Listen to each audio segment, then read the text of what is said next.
Guys, made it over to the other shop. Oh, check this out. Bad old Jeep. And there he is, the myth, the legend. Yeah. Clay, he's back on the Roush. So, what are we doing today, Clay? Switching out the clutch cable. Clutch cable got stretched out a little too far. Gotta switch it out. Alright, so yeah, we're gonna switch his clutch cable out, see if that solves his clutch problems. But man, he takes care of this car. It is beautiful.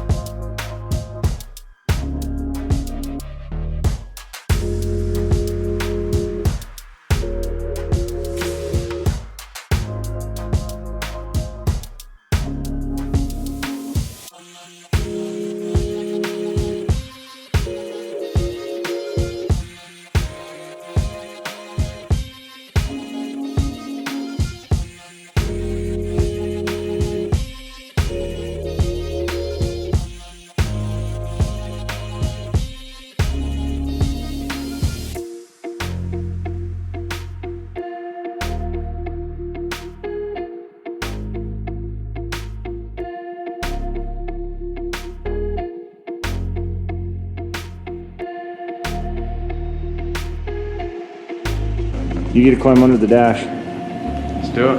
All right, man.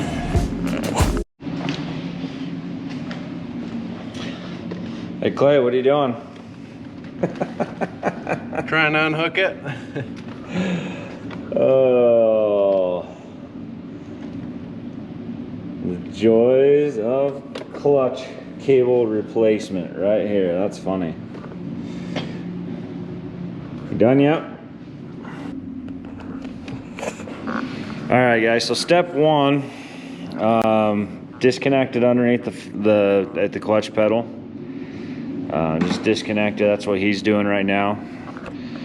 Step two, I would say, is this teeny itty bitty screw. It goes right there. I'll probably zoom in on that for you. It goes right there. Then that whole top pulls off.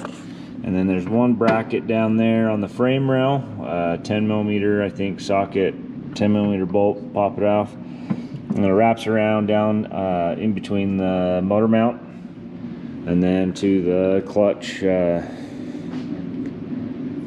lever.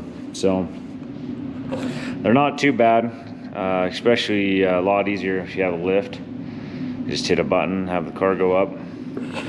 So I'm gonna see, like I said, we're gonna try that first for his problem. Hopefully that'll fix it. Quick, easy fix.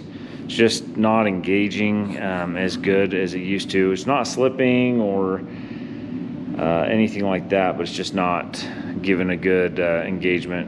I mean, it's not really wanting to go in gear. So I think that's our problem, is that the old clutch cables, they stretch.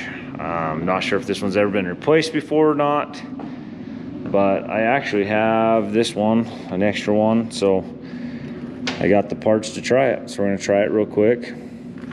And on the end, this is a little dirty, but you have your adjustability here. I'm missing a nut, but I'll snag that. But we're just gonna give it a whirl, make sure it works. He won't drive this car in the snow. Kidding me? So pull on that cable just a little bit. There, Clay.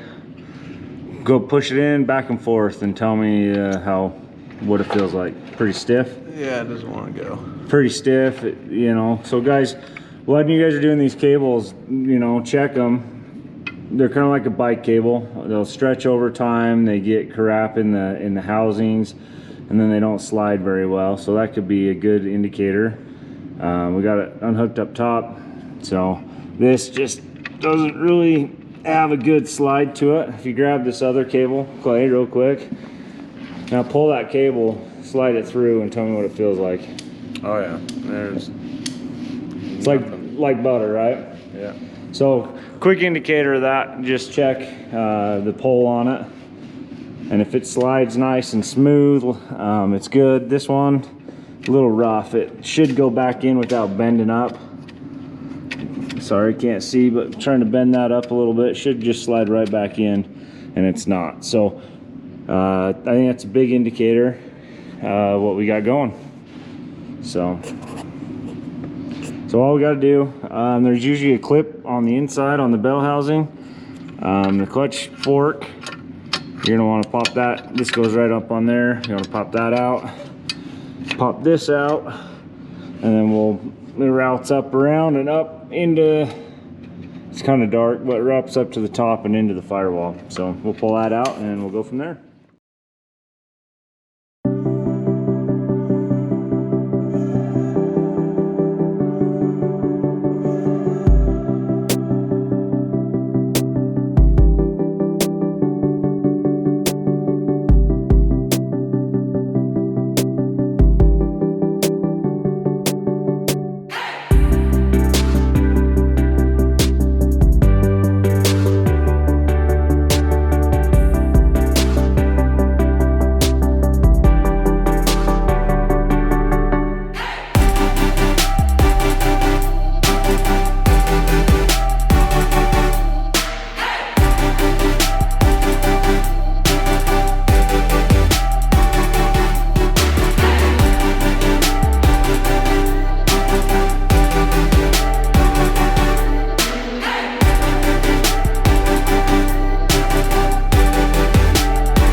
Alright, boys.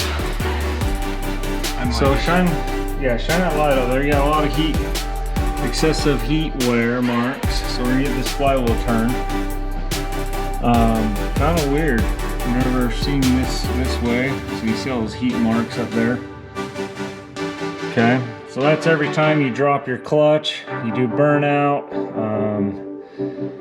You're really driving it hard, speed shifting, you know, where that clutch just grabs onto the flywheel real hard. It puts these heat marks and it creates a lot of heat. So then if we go look at the friction disc, this is what we found. It's cracked right there. But also, it looks like whoever installed the clutch didn't align the clutch to the pressure plate and tightened it down and smashed it right there. And then in turn, after however many years of running it, it cracked. It broke it, cracked it, and then our clutch went away. And it was really weird because it didn't feel like the clutch was bad, but it kept slipping real good. So I think that was our issue, our problem. So we'll get the flywheel off, go have it resurfaced, and then we will put a new clutch and pressure plate on, and we'll line it and do that all correctly, and then you won't have any issues. Woo! So a little bit of a mistake, like I said, right there, they smashed it, and I think that cracked it, and in turn, over the last little bit, it just worked its way and started causing us some problems.